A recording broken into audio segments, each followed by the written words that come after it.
বন্ধুরা 23শে জানুয়ারি আসছে বসন্ত পঞ্চমী মানে মা সরস্বতীর দিন।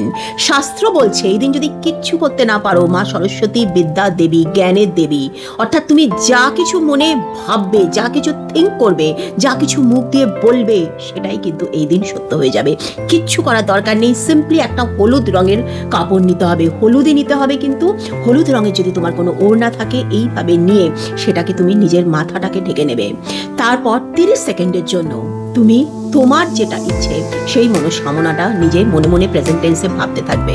জাস্ট সিম্পলি এই কাজটুকু করবে, কিন্তু সকালবেলা 9টার আগে, আর হলুদ রঙেরই হতে হবে জামাটা। আর তারপর আর কিছুই করার দরকার নেই। এই জিনিসটা যখন তুমি করবে, জাস্ট ইস্ট বাড়ির পূর্ব কোণে বসে করতে পারলে ভালো।